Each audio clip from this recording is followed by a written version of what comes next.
6:07. I would like to call this meeting to order. Secretary Poppy, do we have a quorum? We do. And was this meeting properly posted? It was, yes. Before we begin, let's read our vision and core values for Goose Creek CISD. We are developing the whole child.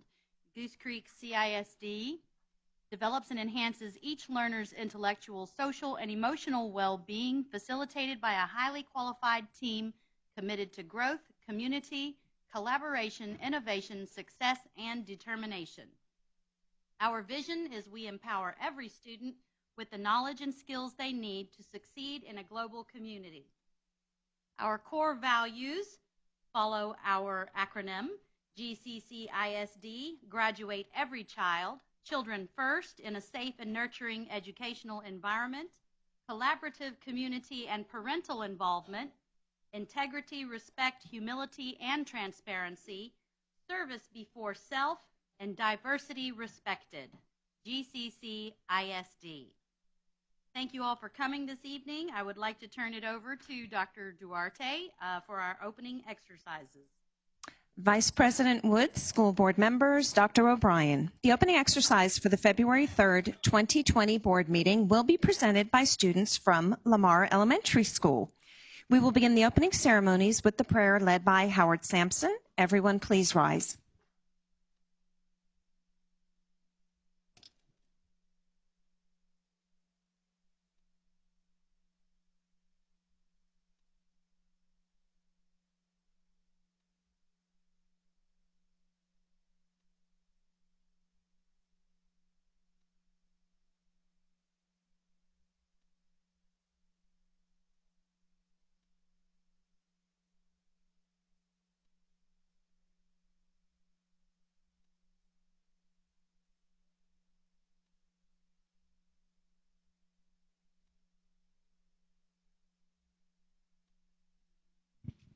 The pledges will be led by Raul Aguilon and Jaden Burton.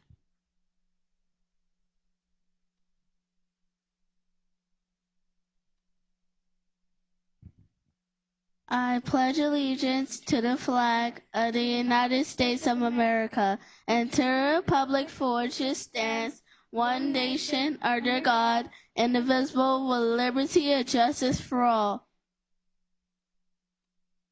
Honor the Texas flag. I pledge allegiance to the Texas, one state under God, one and indivisible.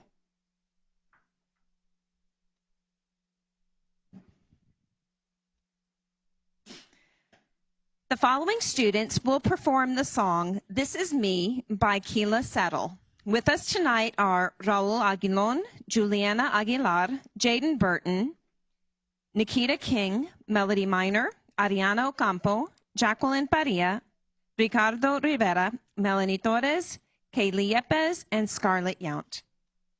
These students are under the direction of their music teacher, Christina Eason, their principal, Mrs. Maria Rosas Gonzalez, and their AP, Tylise Oniwan.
Do we have any of the parents or any other family members? Please stand and be recognized.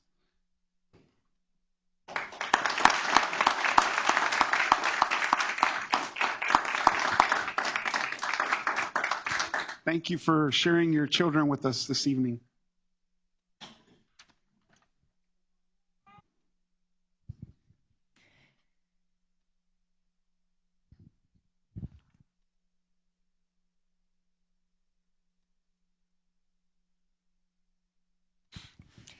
Students from Goose Creek Memorial, Robert E. Lee, Ross S. Sterling, Stewart Career Tech High School, and Impact recently participated in the 2019 NHI Summer Institutes, the Great Debate for High School Freshmen, the Lorenzo de Zavala for high school sophomores and juniors, or the Collegiate World Series for high school seniors.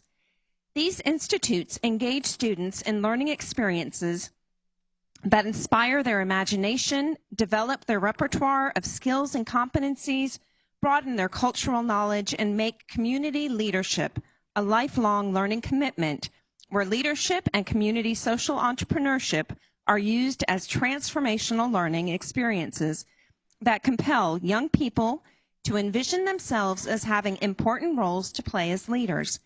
And that demands academic excellence and commitment to personal development. For the 2018-2019 school year, Goose Creek had 7 students who received achievement recognition. We will be recognizing these students and their family members this evening. Joining us tonight is one of their sponsors also, Drake Collins, if you'd like to wave at the group.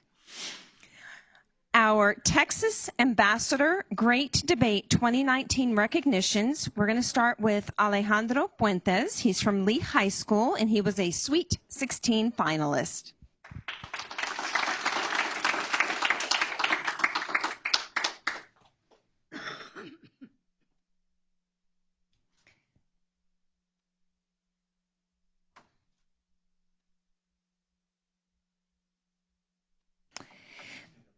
The Texas Lorenzo de Zavala 2019 recognitions. First, we have Lorelei Barbosa. She's from Goose Creek Memorial High School, and she was senator.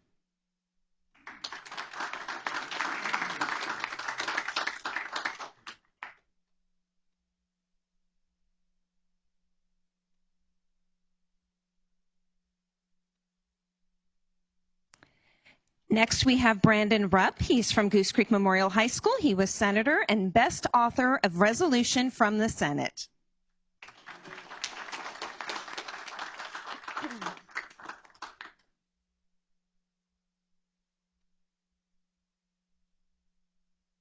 Francisco Cadena. He's at Lee High School, House of Representatives, and he was outstanding legislator from the House of Representatives.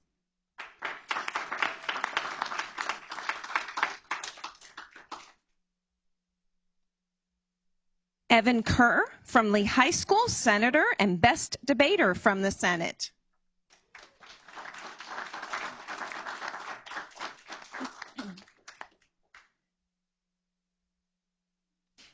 And last, we have Texas Collegiate World Series 2019 recognitions, Mia Gonzalez from Goose Creek Memorial High School, and she was the Thought Series Championship team.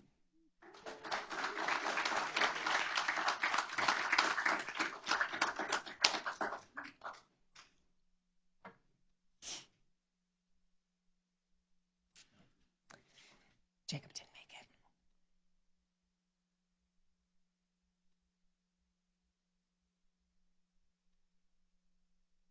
Jacob is GCM.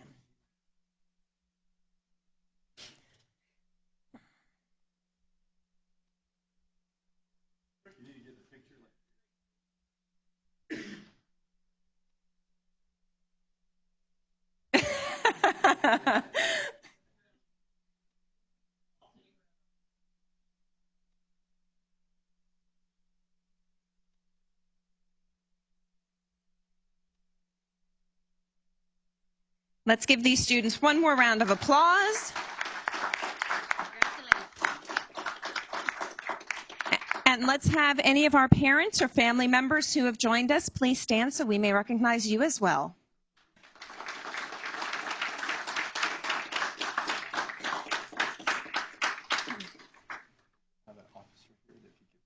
All right, y'all are free to go. Give it to Drake. As they're sitting down, I just want to mention the fact that these young people take a lot of hours working on this program, and I'm really happy and excited every time I see these young people get recognized. This program, y'all know some of y'all know my kids. They're a little talky, and they weren't like that till they went through some of the programs. So I think it's an excellent program to help kids learn how to public speak, and it's a good opportunity for kids to get mail from universities, and it's a feel good, especially when they're freshmen. As they go into those programs, they start getting recognized from universities, letters.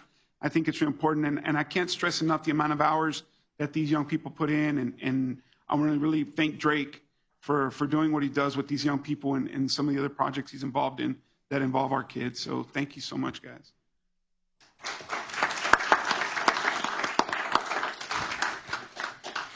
Next, I'd like to ask Yvonne Silva and Veronica Perez from Community Resource Credit Union to come up to the front to help us recognize our elementary and secondary principal of the year. The first principal I'd like to recognize has been described by her peers as an individual who works hard to ensure all children make gains. She is known to share and help others for the good of the district. This principal is full of energy and spreads that amongst her colleagues and staff.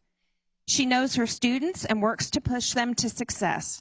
She leads by example and has high expectations and leads her staff to meeting them. She is known as a team player.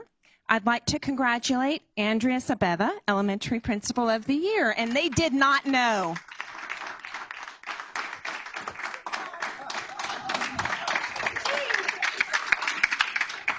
So they're going to be mad at me. Okay,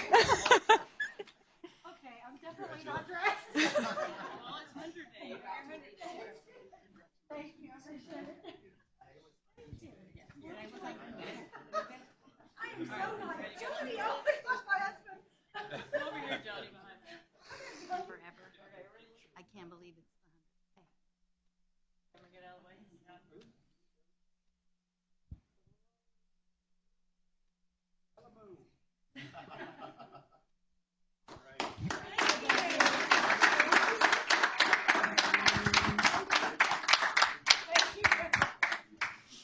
So I lied and told them I needed help with a presentation, which is why they are here. And then I called husbands on the side, so it was a lot of fun. Okay, so this next principal has been described by her peers as someone who does an excellent job of collaborating with secondary campuses. She advocates for her campus and the needs of her staff and students. She is a resource to all campuses and has had an extremely challenging population that she builds relationships with all of her students and all campuses. She truly cares about the whole child and works to develop a plan to meet both the academic and social and emotional needs of all of her students. Her positive attitude is contagious to her staff and students. I'd like to congratulate Tricia Times, Secondary Principal of the Year.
I'd like to thank, before they take off, I'd like to thank Community Resource Credit Union for helping us celebrate this great occasion with our principals. Thank you for all the support you've given our district.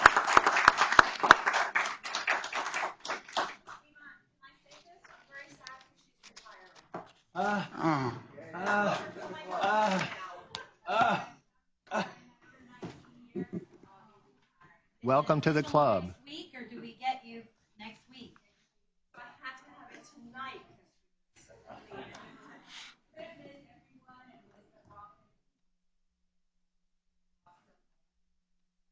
Well, we love you and thank you for your years of service and partnership with the school district. Thank you. Thank you.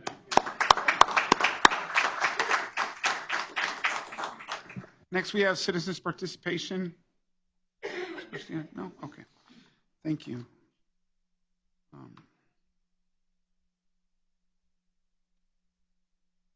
And now we have approval of minutes. We can take these together. The December 2nd and December 12th. I'm sorry, I'm looking, my thing opened wrong. I apologize. Then we're going to take January 13th minutes. I move we approve. I'll second the motion. I have a motion by Mr. Clem, second by Ms. Woods. Any discussion? All in favor, please raise your right hand. Motion passes 6-4, 0 against. Next, we have a public hearing. Where's my, I was looking at it. Administration welcomes Mr. Chapa up to present the public hearing for the one-time payment for early notice resignation or retirement to any full-time teacher, nurse, librarian, and speech pathologist. Good evening, Mr. President, Dr. O'Brien, and members of the board. Annually, the Goose Creek Human Resources Department conducts a public hearing to request permission for a one-time payment of $500 for early notice of resignations or retirements to full-time teachers, nurses, librarians, and speech therapists to assist the district with the staffing needs for the 2020-21 school year.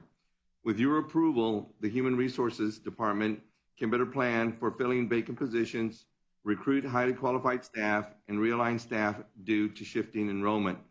With the board's approval tonight, the early notice time period will run from February the 4th through Friday, March the 6th, the Friday before spring break.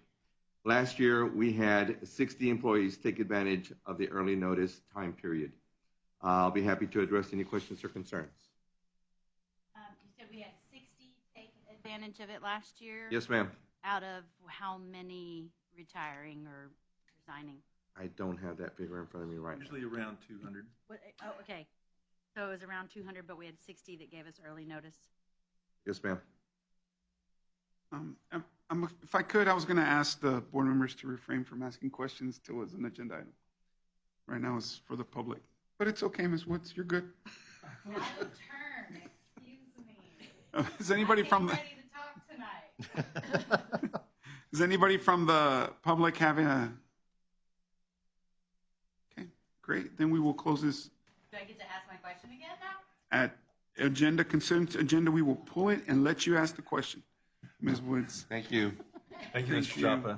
At this time, administration will invite up for a public hearing as well, Dr. Duarte to present the annual academic report.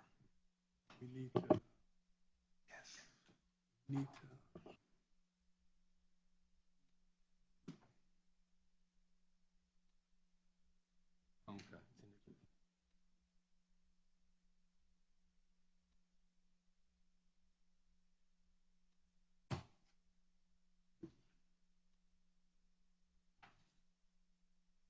Okay. We just need okay. So you should have a really nice big binder in front of you. Yeah. And that is the annual report. That is everything that we are required to provide to the community, to our school board members. So we're going to go through that report briefly. Is that a hint that this is going to be a 2-hour presentation? Yeah, no. Should Kevin get the trophy ready? Sorry. All right, so there are 7 sections to the annual report. The very first tab that you have in your binder is the taper. Used to be known as the paper taper, now it's the PDF taper. The second tab are the PEAMS Financial Standard Reports. You have it for the district and each campus. The third tab is the district accreditation status. Fourth tab is campus performance objectives, but you've already approved all of those. You have a binder, so we didn't include that in there. The fifth tab is our report on violent or criminal incidents on campuses. Sixth is our student performance in post-secondary institutions. And the last tab is the taper glossary. So section 1, we're going to go through, and it's been compiled by TEA for every district and campus. They use PEAMS data, they use student assessment data. Beginning in 17-18, they now have a dynamic online system. So you've got the paper version, and then you've got data that you can pull up within the system.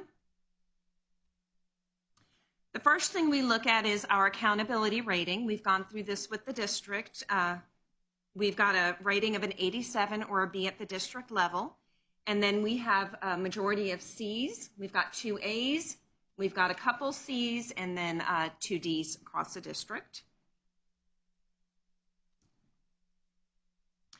In special education, we do have needs intervention. That would be our determination status. On the ASVAB test, the district met all requirements. And then our PBMAS staging. We have no staging for bilingual education and Every Student Succeeds Act. We have a stage 1 for CTE and a stage 3 for special education. So we do present an improvement plan to the state for CTE and special education this year. We had 16 campuses get distinction designations. So more than half of our campuses compared to similar campuses earned awards.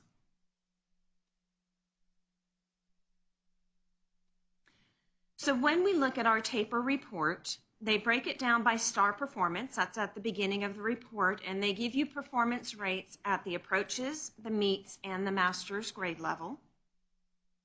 They report it for each assessment, all grades, all subjects, and by subject overall.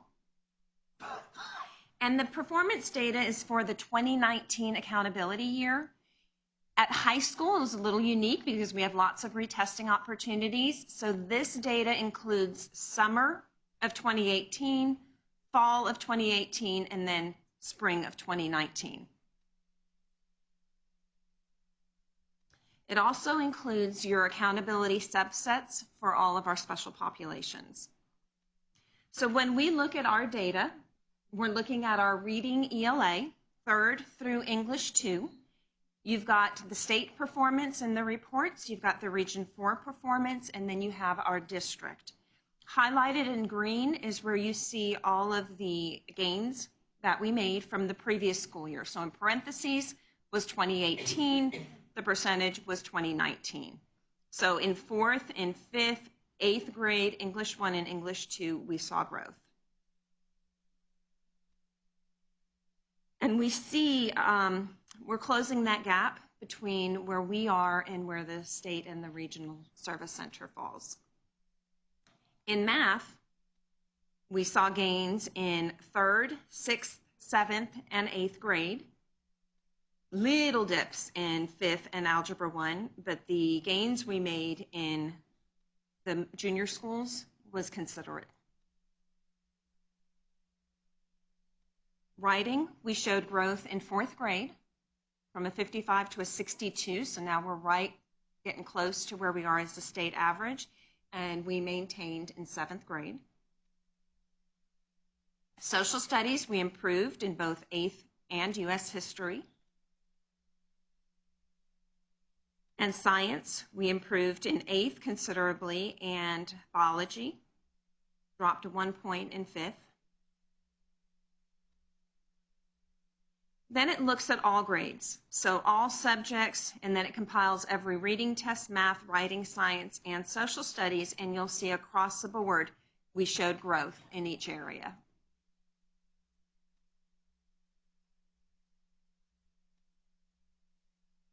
So then we look at the master's grade level, the old exemplary, level 3, those higher performance, and we saw growth, all subjects and in each area in that.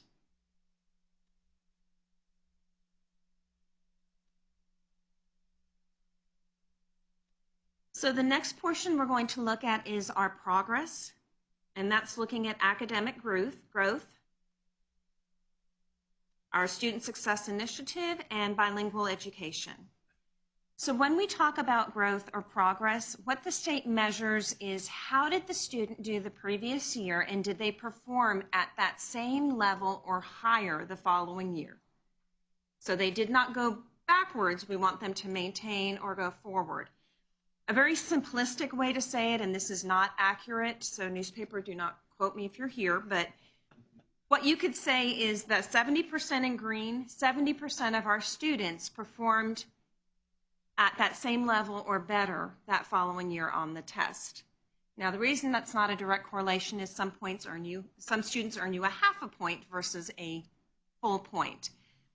We saw progress in math, exceeding the state and the region, and we saw progress overall where we exceeded the state in the growth measure. So that would be domain 2 for us. Our bilingual ESL is a component in your TAPER report, and just like we saw on the all students, we have gains in every area when we look at bilingual ESL.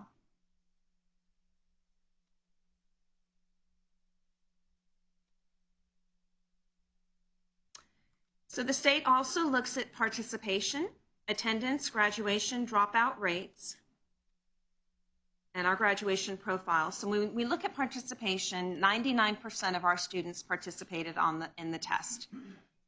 95% are included in the accountability. We lose 4% because of mobility, meaning they were not here when we started the school year at snapshot date. So they came in after. We had 1% that was not included and 1% that was not tested. They were absent that day, they were sick, that's where we lose those students. Attendance rate, as you can see, you've got the state over 4 years, you've got the region, and you've got Goose Creek. This runs from 2014-15 to 17-18. So we are a year behind the 18-19 report. So looking at this year, we're about 2 years behind. We did see a drop going from 95.2 to 94.9. We do see a drop at Region 4. We do see a drop at the state level, but that is something that we need to continue to focus on as a district. We're about 0.5% behind the state and the region. So our 5-year longitudinal rate, this is looking at class of 2017.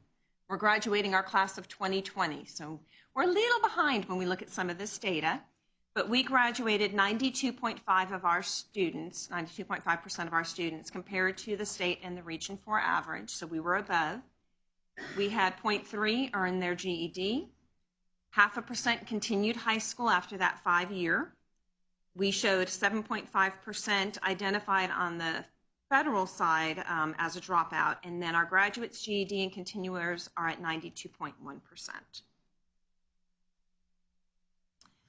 Graduation plan, they look at how are our students graduating. Are they graduating at the minimum level without a foundation? Are they graduating at those higher levels? And we have 86.7% of our students graduating at the upper level. So either a recommended plan, distinguished plan, or with an endorsement. Our annual dropout rate for 7th and 8th grade is 0.2%. We are below the state and the Region 4 area, and our 9th through 12th grade, we're at 1.7%, also below the state and the Region 4. So another portion of our TAPER report looks at college and career military readiness and the CCMR related indicators. We also look at dual credit and enrollment in institutions of higher education. So when we look at career and military ready graduates, the first one is, do they complete 9 hours or more of dual credit? We are at 18.5%. We are above the region and just below the state. When you look at our students graduating career or military ready, we are above both the state and the region. We also have more students graduating with industry-based certification. We have more of our special education students graduating with the IEP and workforce. Our CTE coherent sequence is higher. Our U.S. Armed Forces enlistment is below. And then TSI, both subjects meeting the criterion, we are below the state and the region in those two. When we look at advanced course and dual credit courses, the previous year, we were at 30.7%. In 17-18, we jumped to 39.1%. So our goal is to continue to increase students having the opportunity for dual credit. We increased in English language arts. We had a small dip in math, but a huge jump in science. We went from 3.7% to 23.3%, and an increase in social studies, and we have more associate's degrees than the state or region 4. Graduates enrolled in Texas institutions of higher education, we are below the state and the region, and graduates completing 1 year without remediation, we are below the state and the region. I would point out, though, that that's 16, 17, and there's been a significant shift in our college enrollment with our students. All right, the TAPER report also includes student information and staff information and program information. So our student enrollment was 23,765 students. You see the ethnic distribution. We had a small shift in those percentages. We are now at 69.3% free and reduced. That was a snapshot of the previous school year. I believe we're up to about 70% this year. Students who fall under Section 504, we're at 7.6%. Our English learners are at 17.3%. We have 54.1% of our student population identified at risk, 3.7% dyslexic, 27.3% fall under CTE, and 8.2% GT, 10.4% special education. Class sizes, we are below the state average in all class sizes except kinder. In kinder, it was 18.9 compared to 19.1. And that would be kinder through 6th grade. 7th through 12th, when we look at ELA, foreign language, math, science, and social studies, we are also below the state average.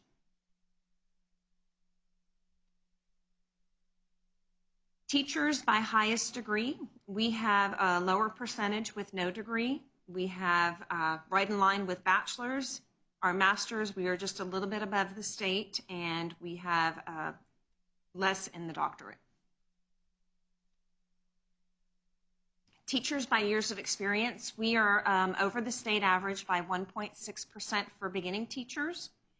We are above the state average when we look at 6 to 10 years and 11 to 20 years experience.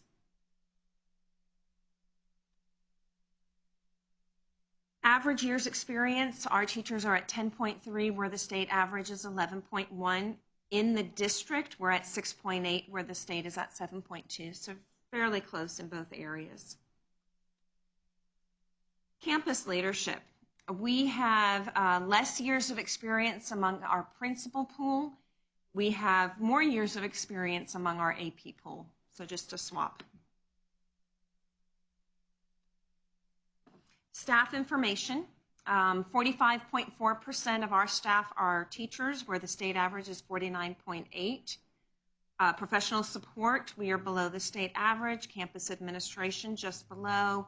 Central admin, just above. Educational aides, pretty much in line. You've got auxiliary is where we're above the state at 31.1.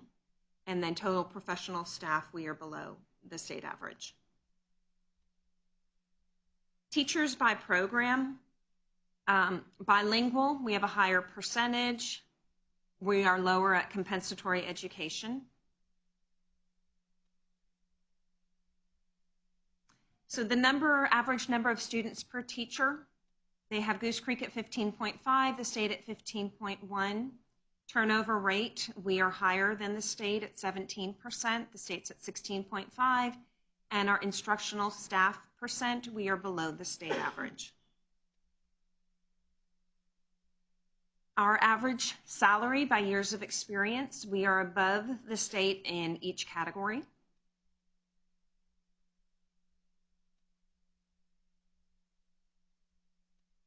So the financial standard report, you have the actual financial data for the district, and you have it for each campus in the binder. Our accreditation status, we could be accredited, warned, probation, or revoked, and it looks at our accountability for academics, financial, data integrity, and PBMAS, which now has a new name. It's now RDA, Results Driven Accountability, and we are accredited. Section 4 is all of the campus improvement plans that you approved at the beginning of the year. We do have a mid-year review where they let us know where they are in their progress of their campus improvement plans. You have the report on violent or criminal incidents. This is a part of Texas Education Code 39.036. So for the 2018-2019 school year, we had 1 incident at Gentry, 1 at Horace Mann, 2 at GCM, Lee, and Sterling. So those are the only campuses that had an incident, and that puts them all at 0.1% incident rate. Student performance in post-secondary institutions. This is data that's compiled by the Texas Higher Education Coordinating Board. This is looking at 16-17 high school graduates, and it's looking at their performance during the 2018 school year. So in your binder, you have a report that shows you which students they were able to track from Goose Creek Memorial, Impact, Lee, Sterling, and Peter E. Highland. And then it lets you know how they are performing in regards to their grade point average.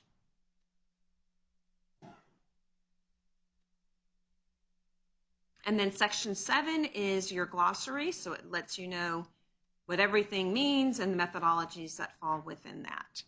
So that's our annual report. We also do our report on accelerated instruction. And it says a school district shall appropriate funds for an accelerated program of instruction. We have to plan and implement intensive instruction and other activities aimed at helping students satisfy state and local high school graduation requirements. So our accelerated instruction program and costs are evaluated, and we budget and provide supplemental funding to support district and campus accelerated instructional plans, and this is all with our state comp funding. So funding that was provided for before, during, and after school tutorials was just under $400,000. The funding we used for contracted services, that includes our KIs and our communities and schools, and that was almost $450,000. To provide supplemental instructional materials and intervention software costs and supplies to the campuses was $1.4. And funding provided for summer school was about $1 million. So when we talk about summer school, the end of course recovered credits. So these are students that had to take an EOC exam and earn credit for a course that they may have failed. We recovered 202 credits during summer school. Our face-to-face credit recovery, there was no test attached, but I needed to recover those credits. We had 110.5 credits earned. Edgenuity, which was our online version, we had 104 credits earned through Edgenuity in the summer.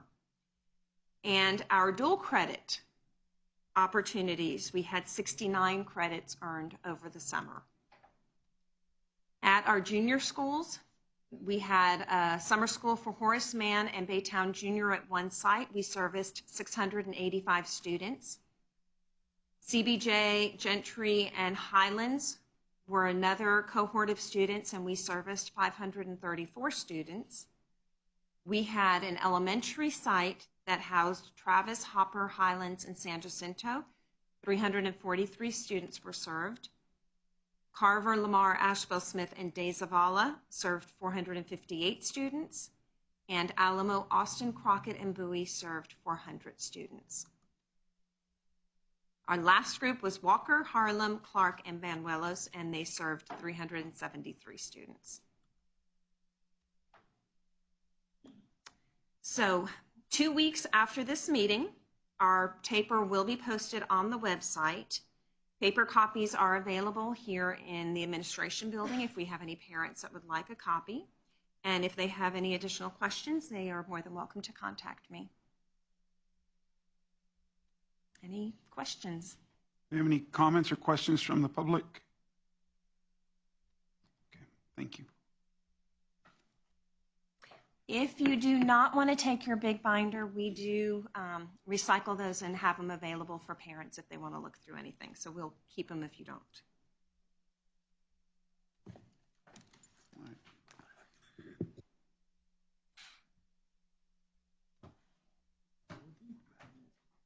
Next, we have discussion items. Yes, this evening for our superintendent's report, we have our Chief Antonio Alfaro will be presenting the GCCISD law enforcement and security update. He may be bringing some team members with him.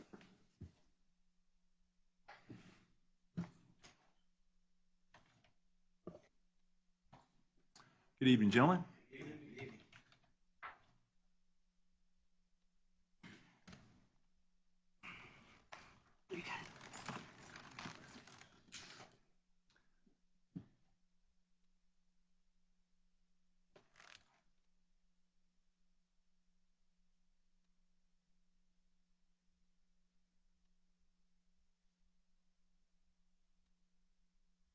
Thought we looked like we had extra duty here tonight.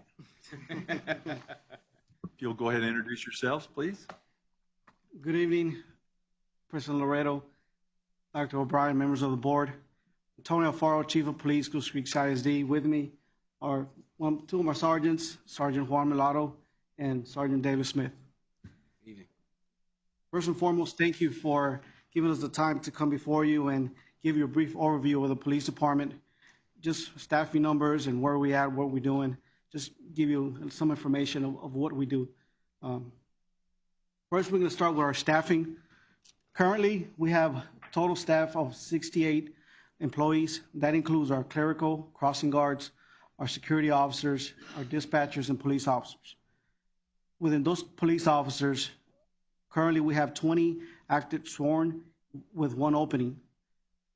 Those 20 together combine over 240 years of experience in different kinds of law enforcement, from your patrol, your investigative, and mostly your school-based law enforcement. They come from different law enforcement agencies, Houston PD, HISD PD, you name it. Also, most of them hold, the vast majority hold either a Master Peace Officer certification through TICO or an advanced certification. These certifications are given out by years of experience, by training they've received, and just general knowledge in law enforcement. So, you know, I want to say about 90% of our officers that we have those certifications, Master Peace Officer or your advanced certifications. So you have a vast majority of a lot of experience in your campuses serving our district. I'll break down how we use our manpower when it comes to security officers and police officers. Currently, each high school of our 3 traditional high schools have 2 police officers and 4 security officers inside.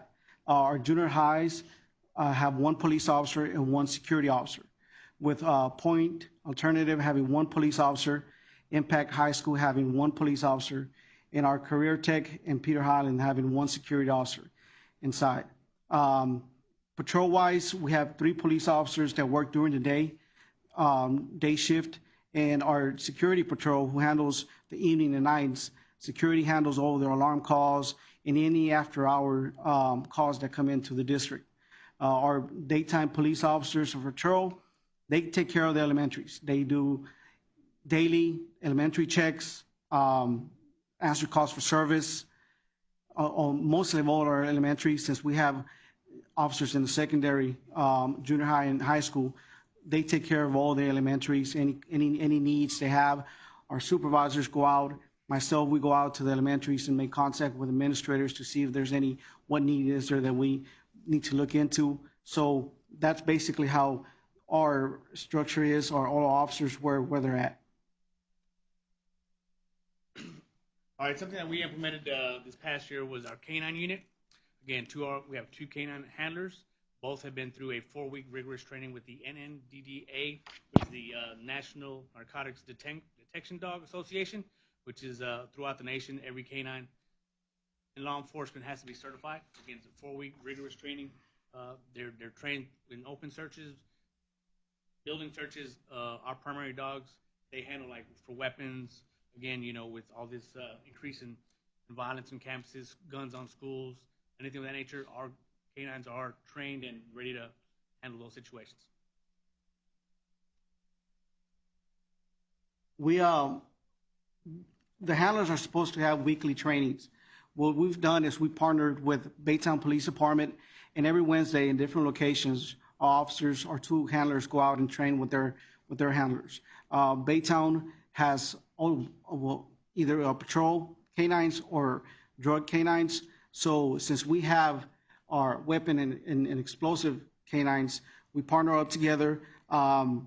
In case we need a drug canine, we contact them, they assist us, and we assist them. So it's a good partnership, especially the fact that we train together. So in case, the more we train together, the better, because we're more in sync with one another. So that's the training that they receive, weekly training. Again, here we have Corporal Gilliam. Again, he has Benny, which is a 2-year-old German Shepherd. Again, detects weapons and explosives. Corporal Gilliam has been with the district for 4 years. There'll be a test on which type of dog this is. Yes. Again, and we have Officer Froning. She's been with the district for 5.5 years. Again, Mia is a old Belgian Malinois, and again also detects weapons and explosives.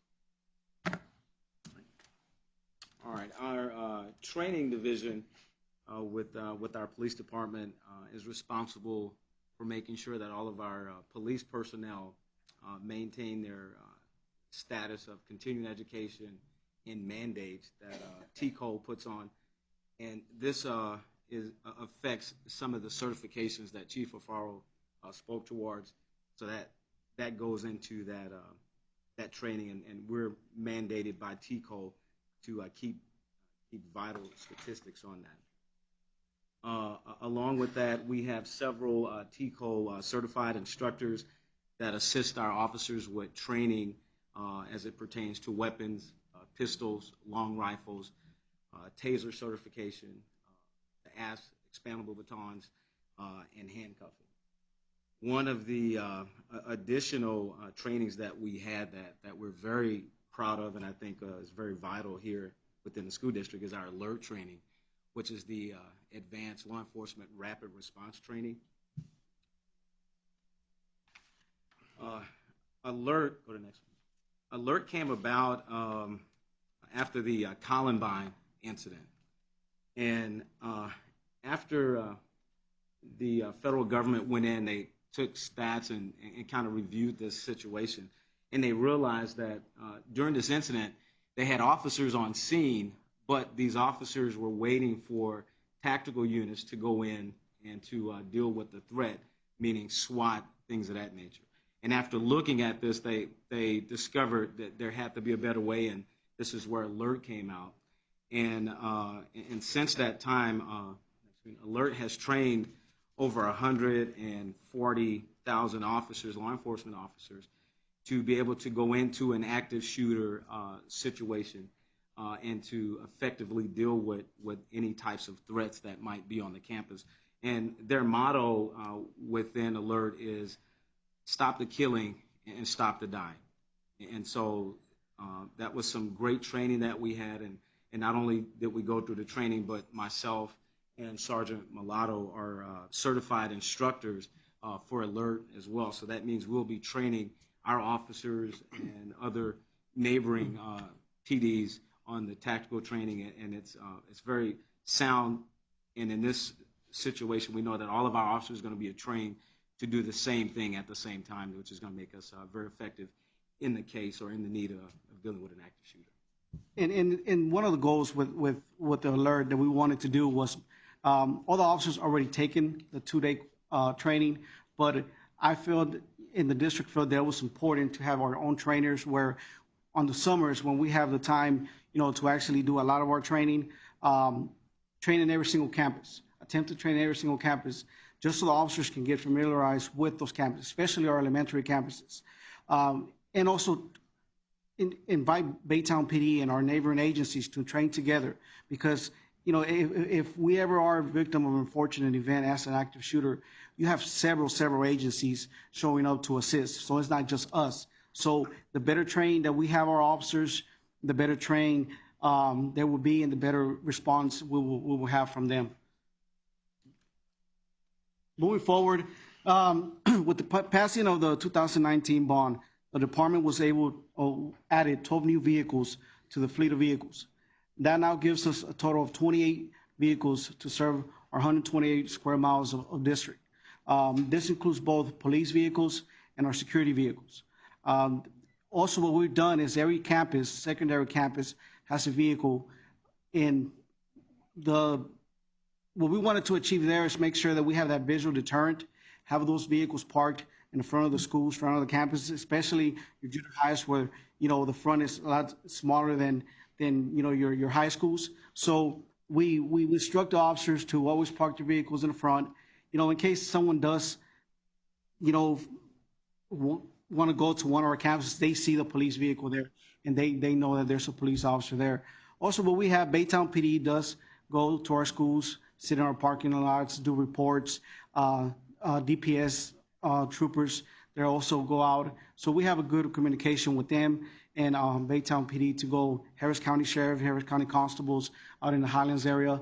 And they're also just sit in our parking lots, do the reports, kind of more of a visual presence. In 2019, we added a records management system and we upgraded our computer-aided dispatch.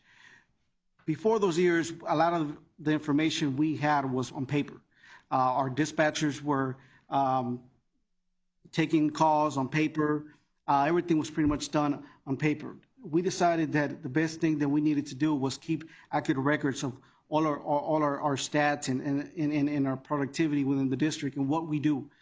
So in 2019, we implemented our records management system and our computer-aided dispatch who assist in gathering these numbers that you see before you.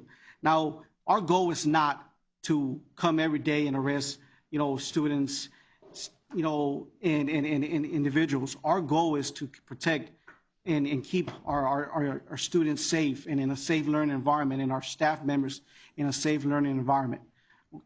So that's first and foremost. When we hire officers, we want officers that understand that what you're doing is going into school-based law enforcement. It's not your traditional policing where you're going to be able to mentor our students and be more of a mentor figure than your, just a presence, a police officer presence in the campus. So what you see here is the number of arrests that we had for the year 2019, starting January 1st to December 31st. The data shows that most of these arrests that we made were where we had a complainant, we had a victim. It was not the case where the district, us being the agent of the district or the state being the complainant. It was cases where we, as officers, assisted a victim, assisted a complainant that they felt a crime was committed. Your theft, your assaults were your terroristic threats. Those were the big, where most of our arrests came from. So, we had other smaller numbers came from just different criminal trespass. Those are more we initiated. We felt that a violation was committed, and the DA accepted charges. And so all these arrests, what we do is we gather the facts. Okay, we investigate, we gather the facts, and we present those facts to the district attorney's office. They have a division, an intake division that reviews all those facts. Either we contact them by phone, we sit in front of them, or, and they see all the facts, to see the evidence that we present to them, and they're the final determinators in if a charge is going to be accepted or not, and what charge, what level of offense. So all we do is gather the facts, present it to them, and they make those determinations. Go ahead. Here's just a breakdown of our different arrests in different campuses. Generally, you're gonna see most of the arrests in your junior highs and your high school. By law, we cannot arrest under 10 years old. And believe me, every time we go to the elementary level, it's not to arrest one of our students, it's to assist with, any disruption or, any, other, calls that we get from them. But most of our arrests are coming from the junior high and high school level. Yes, ma'am. Yes, ma'am, by campus. Right. And this is just showing you kind of the productivity that we wanted to show and what we do. It just breaks down our reports, how many reports, incident reports we generated, 759. And this is both criminal and non-criminal reports. And reports can be anything from our arrest, from suspicious, individuals we handle, from, just anyone, but basically any person can ask for any kind of report, information report, stolen item, reports, lost items report, any of those 69 accident crash reports, what we call them. We investigate, we work all in district accidents. Of course, if we have something with a fatality or that involves a lot of reconstruction, we always get with Baytown PD or Harris County Sheriff, depending on the location of the accident, and they assist with those big investigations. Calls for service. These are calls that either we get from them or we initiate ourselves. In the elementary level, you see opening, closing.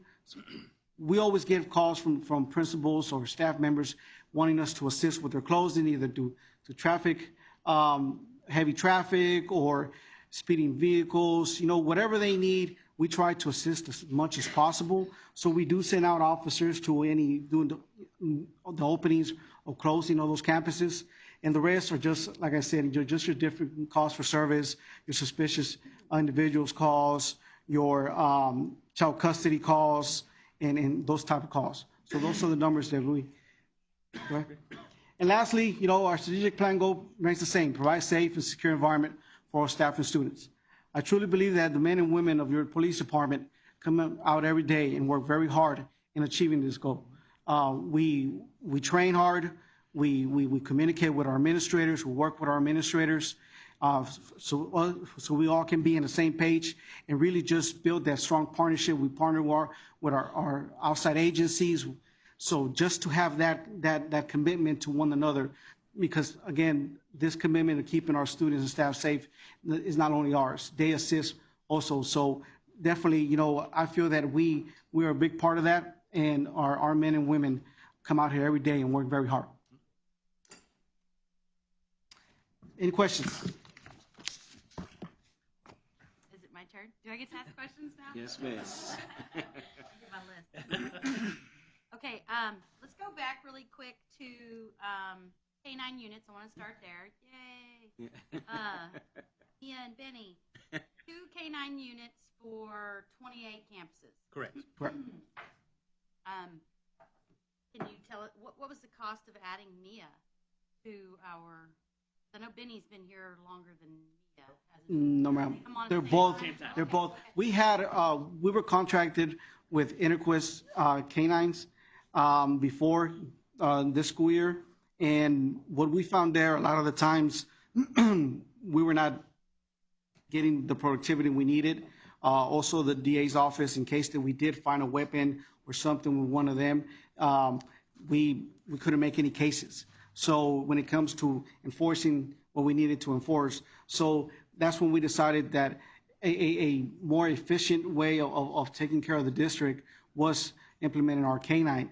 I don't have the exact numbers of the cost of the implementation of both canines, but we purchased the dogs, which are our district owned, and the training of the canines. Also, what we do is we had to purchase, the kennels where, all those things. So I can definitely get those numbers to Doug. There's always a question of why don't we have metal detectors at the door of every school, etc. It seems to me like the canine unit would be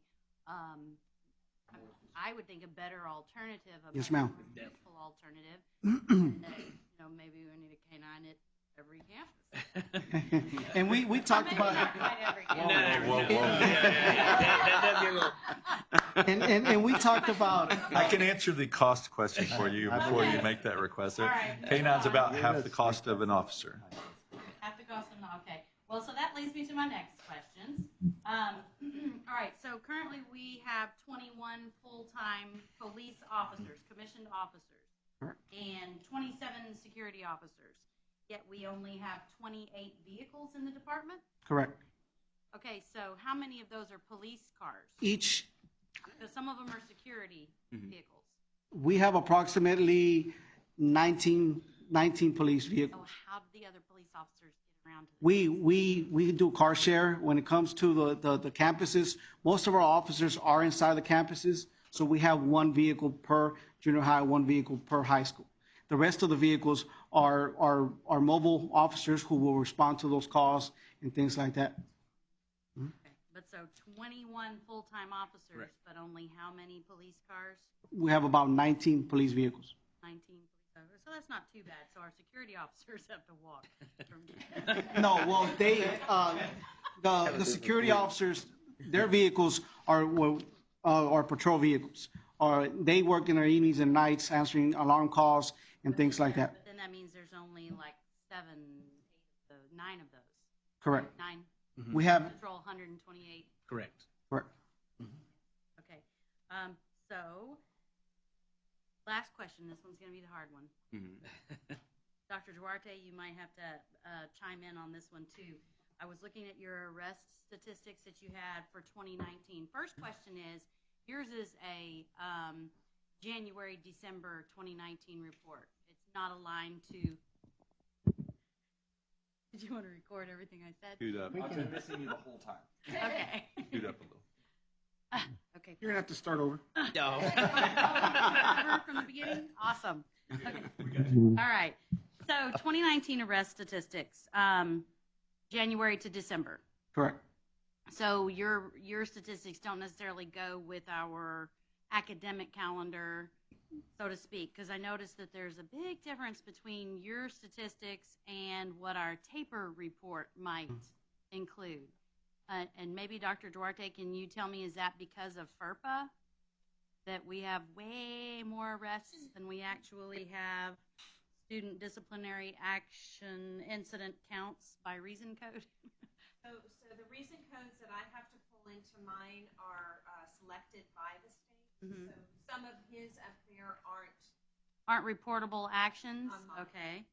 Meaning discretionary. Okay. And okay. Well, that answers that for me, because I noticed that, and then every arrest obviously does not result in a conviction or. Correct. Okay. And also, every arrest wasn't on student, or it could have been an individual, suspicious person. So Not district related. Some strange man trying to get into the Exactly. campus who Correct. won't Not identify himself. district-related, Could you yes. arrest him, please? yes, ma'am. They did catch him, by the way. Good. Good Yes, we job, did. guys. Okay. Well, that was basically it. Those are my questions. Anyone else? I just got one question. On the canine units, do y'all do random search, or just when a principal or someone asks a suspicious person that they think may have something in their locker or whatever? Both our canine units are patrol officers, so they respond to everything. They go random to random schools, do random parking lot checks. Also, they respond to calls for service. Say, for instance, if someone has a specific incident, we call our canines to respond. So they're mobile pretty much all day, every day. So at any campus, they can just show up, just walk the dog, do a little, just a check, and then, hey, we have another call for service. They're mobile, they're going to respond. So wherever we need them, they're going to go. Okay. You do think it would be better to have one size at each campus? Your mic's off again. Oh, please. I want that recorded. No, Thanks a lot. Did you get that? I have a question. So I think I heard that these canines are for like weapons. So what about like for the drug dogs when they come in? Do you contract those or? We partner up with Baytown. Oh, Police. okay. Yeah. Okay. Yes. Okay. So We reciprocate that. They have the drug dogs, Okay. we have the bomb dogs. Okay. So- Okay. I didn't know if you had a. Okay. Perfect. Have they called you to use our dogs in real life Baytown? situations? Has Baytown contacted us direct? No, Not yet. No. Okay, that's good news, I That's guess. good. Yeah, that's good. Yeah, that's a good thing. Yes, indeed. So. Do we ever run into any type of civil rights when it comes down to searching a particular person or their locker or anything like that? Have we ever run? We're held to a little bit different standard, Mr. Sampson. So we have civil immunity for one, but for secondly, we're held to reasonable suspicion Okay. versus probable cause. So more than likely, no, there would not be a claim against the school district for such things unless there was some type of gross misconduct associated with it Okay. by an employee. Other questions? Thank you so much. I appreciate you guys for the presentation and mostly for looking out for our kids. Putting that and our uniform on staff. every Thank day. you so Thank you. much. You're welcome. Thank you. Thank you, guys. Before we move forward, if it's okay, did anybody have any questions? Oh, you guys, I'm sorry, you guys are okay. Did anybody have any questions for Dr. Duarte in regards to the tape report? Because earlier was a public hearing, and I know that, does she need to come back up here and answer any questions from the board? Okay, great. Thank you.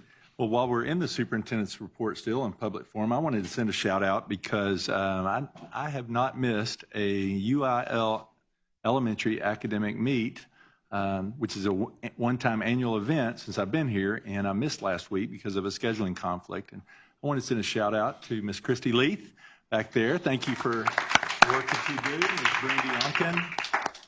And Dr. Duarte held that down last week in my absence, and I just want to say thank you all so very much. It's a large event that happens each year to bring a little bit of recognition to our students as they compete in the UIL academics, and a shout out to the teachers as well who work with those students after hours, before hours, and really promote our students' academic achievement through a competitive, friendly, competitive nature. So thank you, Ms. Leith. Just want to say thank you. And with that, we will not call Dr. Duarte back up for taper. Any follow-up questions? She's here now and happy to do that. First. Yeah, right. We have a lot of homework. We'll get to that. Okay. I tried to get her to read this to us. I'm so glad you failed. So we had two lengthy presentations. Neither one of them came close to the trophy? Okay. Not Just even checking. All right, next we have action items. We have consent agenda. Dr. O'Brien? For action item 8A, consideration of consent. Number 1, one-time payment for early notice resignations or retirement to any full-time teacher, nurse, librarian, speech pathologist. Number 2, donation from Covestro LLC. Number 3, waiver for half-day pre-K for 2019-2020 school year. Number 4, 2021 and 2022 instructional calendar. Number 5, GMP package amendment as submitted by and to amend the contract with Comex Corporation for the construction of facility condition assessment, renovation, repairs, and upgrades at district-wide facilities, new queuing lane, and parking spaces at Gentry Junior School. Number 6, construction manager at risk, CMAR, evaluation, rankings, and selection of delegate authority to the superintendent or designee to negotiate and to approve the contract and subsequent guaranteed maximum prices with Comex Construction for the renovations to Robert E. Lee High School Auditorium. Number 7, subsequent guaranteed maximum prices within the budgeted allotment as submitted by Comex Corporation for the construction of the Education Service Center, demolition and renovation. Number 8, first option to extend CSP for fencing materials, installation, and related items. And number 9, tax refunds. Administration recommends approval of the consent agenda items. Would anybody like to pull any of the items from consent agenda? Number 4. Anybody else? Now's your chance. What's the, I know, but I lost the computer. The donation from Covestro, is it earmarked for something specific? Is it just a generic donation to Goose Creek? I'll have to double check. Let me see. The crickets are chirping?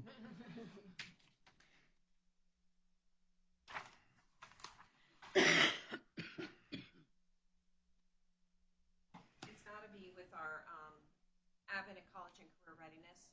Okay, So I've got Precious Light on that one. okay, thanks. So I have a motion, does anybody like a motion, make a motion for A? I just got a question, that's all. You, okay, you don't want to pull it? No, just Okay, go ahead. a question. On the waiver for half-day pre-kindergarten, exactly what are we wavering? So this school year, we did not offer full-day pre-K. We Okay. offered half-day pre-K. I need a waiver for this school year. Okay. August of 2020, we will go to full-day pre-K. Okay, Yes, that's all I need. Does anybody like to make a motion for items 8A1 through A3 and A5 through A9? So moved. A motion by Mr. Clem, second by Mr. Poppy. Any other discussion? All in favor, please raise your right hand. Motion passes 6-4-0 against. Mr. Clem, we have item A4 now. Yeah, we're recommending, or it's being recommended for us to approve calendar A for, what, 21, 22? Yes, sir. Okay. First of all, I don't like A or B. I'm just going to get on my soapbox about the calendar because I think we can use our DOI distinction to balance the semesters more equally. Second of all, the November break. Has anybody been here long enough to know when that started? The week-long version of it versus Yeah. 3 days. Yeah, the week-long version. It was back in the mid-'90s when we opened the new Austin Elementary. We gave the teachers 2 days to move their stuff. And for 20 years, we've just taken that whole week off because that's the way we've always done it.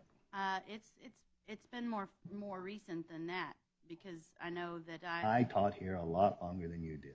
have been doing food baskets, and I had kids at school on Monday and Tuesday for many years. Not in the 2000s. Yes, sir. No, because I No. was already a teacher and we had the week off. We've had the week off since the midnight. Point being, that's the way we've always done it. It's not working for me. If we're going to have a fall break, let's put it in October and make it look more like the spring semester. But my biggest concern is the second semester. We have a January to February 11th. We have a 5 weeks, 6 weeks, followed by a 7 weeks, 6 weeks. And just if you go with your secondary people who have to play with the no pass, no play, that's a disaster for teams and sports and activities when they have that 3-week grade check and then there's 4 more weeks to go and then school's out. So I think we could balance the 6 weeks that semester by extending the 4 6 weeks to the 18th. Then you have 6 weeks, 6 weeks, and 6 weeks. But I just don't know how much. There may be a really good reason it's divided that way, and I'd like to know what it is if there is one. And you're talking about, if I understand you correctly, that you're asking whether January into February. would be the end of the 6 weeks. Is that what you're saying? Yeah, because let's be real. January 6th and 7th are not school days. They're just come back and tell me what you got for Christmas. So then we have 1, 2, 3, 4, 5 weeks with a holiday in there. Then we come back after PLC, and on the 15th we have 34 days, which is really 7 weeks. So you would like to see the fourth 6 weeks end on the 18th of February? Yeah, then we have true 6 weeks. Yeah, 30, 30, 30.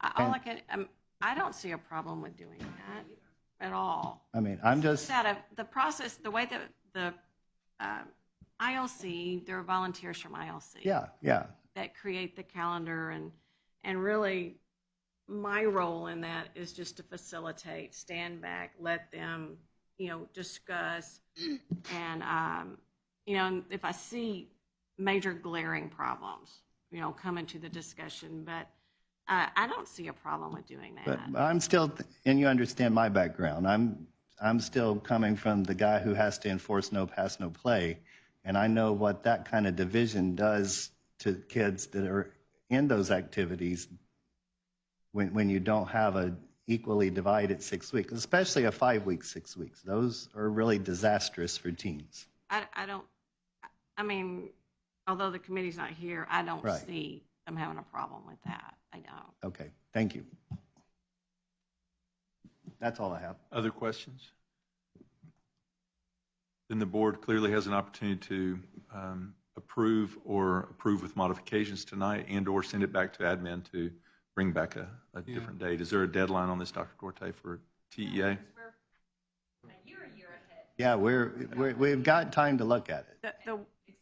I was about to say, the one thing Well, that's internal, actually, to the dates that we currently have. yes, I talked to Ford Park.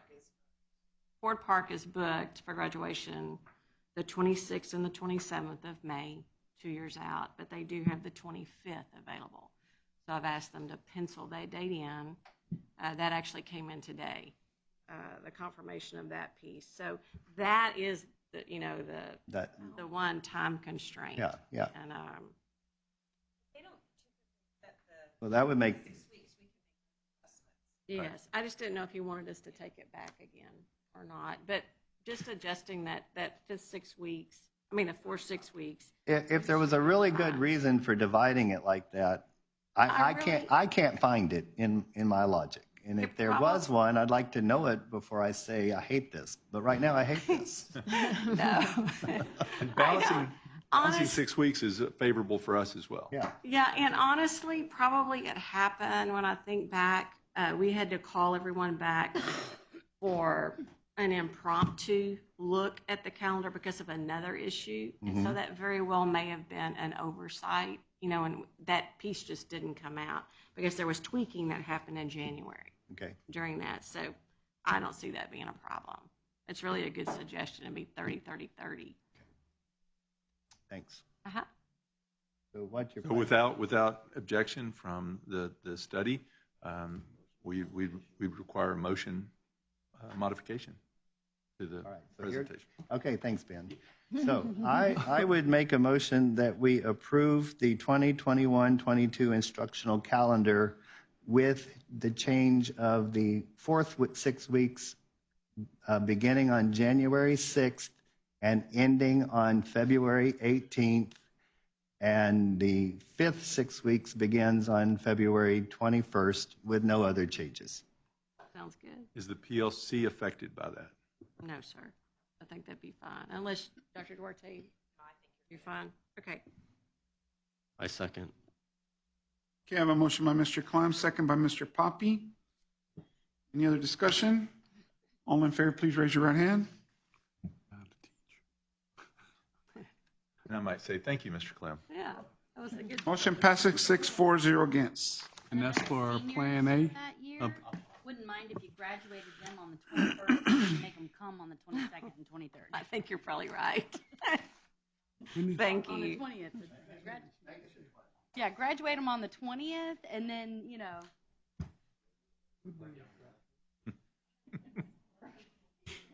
why would you make them come back after? Do their graduation, let them go. All right, next we have future board agenda items. I come to school the last few days. Does anybody have anything for future board agenda items?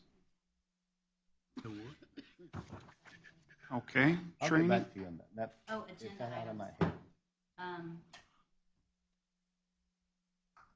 We had talked before about student board ambassadorships. That was something that we brought up a while back, and I didn't know if that was something we could revisit. Yes, I'm sorry, hold on.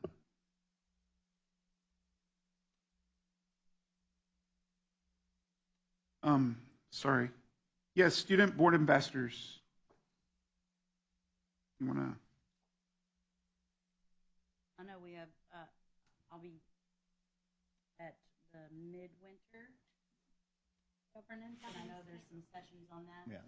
So I was going to try to get some more information maybe, but I know that we talked about that's something that we'd like to maybe see in the future. We'd very much like to make that happen. We just need to know board members' availability. Normally, students are available during the school day, and I know some board members work, so it's difficult to have an ambassador associated with every single board member.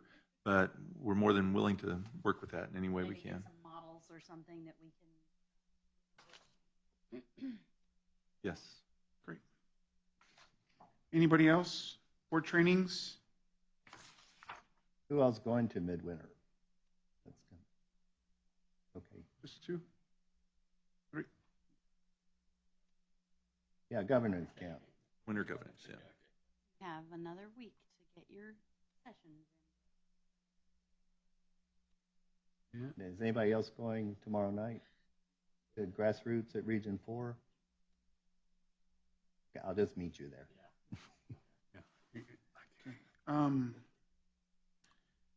Next, we have board meetings. We have something on a Thursday. Don't forget, Yes. everybody. Workshop Yes. or a special meeting? It's Regular meeting. Regular meeting? a regular. With a short agenda. But yes, it was sent to you. We had to post items. I didn't see it. Yes. I missed it. You hear about that? Oh, What was it? before everybody goes home, we've got these really cool shirts from CNI. Thank Yeah. you. They're going to put athletics to shame. Awesome.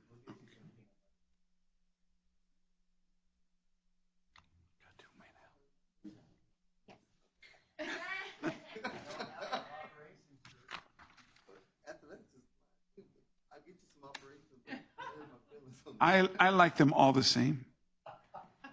They're all wonderful, beautiful articles of clothing in my eyes. Okay, next we are going into closed session board members recess into closed session pursuant to the following sections of the Texas Opens Meeting Act, Texas Government Code 551071, 072, 073, 074, 075, 076, 082, 083, 084, and 087. No action will be taken while the board is in closed meeting at 7:33.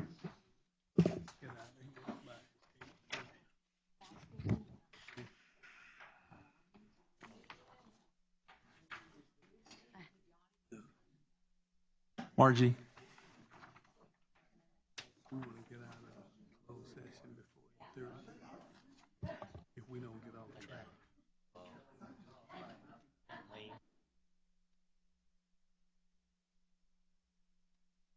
Okay, the time is now 9:14. We are entering back into open session. No decision was made while the board was in closed session. Dr. O'Brien? Administration would recommend that the board approve the elections and resignations as presented. I move to approve. I have a motion by Mr. Clam, second by Ms. Guy.